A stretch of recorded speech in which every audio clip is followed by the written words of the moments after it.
Nos encontramos aquí en el Congreso Europeo de Cardiología, en el que en el día de ayer, primera jornada, 8:15 de la mañana, se dieron a conocer las nuevas guías de hipertensión arterial. Y para comentar algunos aspectos, nos encontramos con el doctor Carlos Ponte, que es un experto en el área de prevención. ¿Cómo estás, Carlos? Ricardo, efectivamente, ayer el día comenzó con mucha polémica.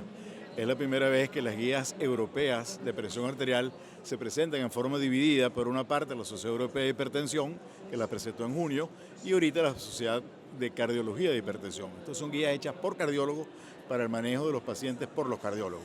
Y ellos hacen un cambio muy significativo, que es el control de la presión arterial.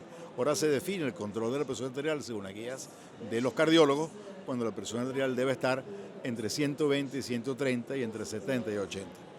A diferencia de las guías tradicionales que veníamos hablando, que el valor era 130, 80, 130, 85. Esto cambia dramáticamente la intensidad del control, la intensidad del tratamiento, la necesidad de más droga y nos obliga de alguna manera a nosotros en Latinoamérica tomar decisiones de cuál debe ser el patrón y las guías que nosotros debemos seguir. Las guías latinoamericanas siempre han seguido muy de cerca las guías europeas, porque creo que llegó el momento de sentarnos, hacer una reunión de consenso en Latinoamérica para decidir cuál es la mejor opción para personalizar el tratamiento de nuestros pacientes latinoamericanos. Realmente es impactante porque el hecho de pensar que hay guías que nos están hablando de 120, 70, nos hace preguntar respecto de la trascendencia que podría tener esto en términos de eventos. Muchas veces los estudios nos han mostrado que con un cambio de 10 milímetros de mercurio en una determinada población podemos llegar a obtener resultados positivos en ese sentido.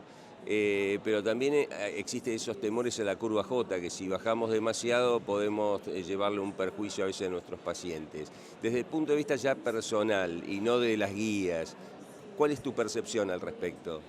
Sí, bueno, yo creo que uno tiene que personalizar las metas de cada paciente. Yo creo que no puede haber una meta única según el paciente. Un paciente anciano frágil, por ejemplo, uno irse de entrada o tratar de bajarlo de 120 a 70 puede ser muy peligroso por temas de caída, por temas de hipoperfusión cerebral y que al final puede producir más daño que beneficio. Yo creo que la mayoría de los pacientes con riesgo combinado, que es básicamente un 80% de los pacientes con hipertensión arterial, el valor de presión arterial debe estar por debajo de 130 y los que lo toleren por debajo de 120. Pero hay que tener una individualización del paciente. El techo lo sabemos, pero el piso es muy importante definirlo también. Y la diastólica debe estar entre 70 y 80.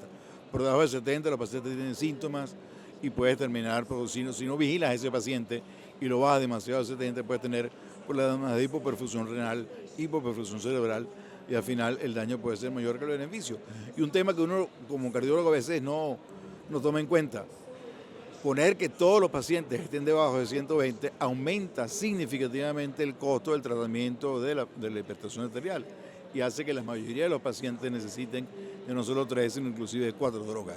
Y eso a nivel sanitario, para los pagadores de salud, para el sistema, puede ser un costo significativo. Y eso hay que pensarlo también.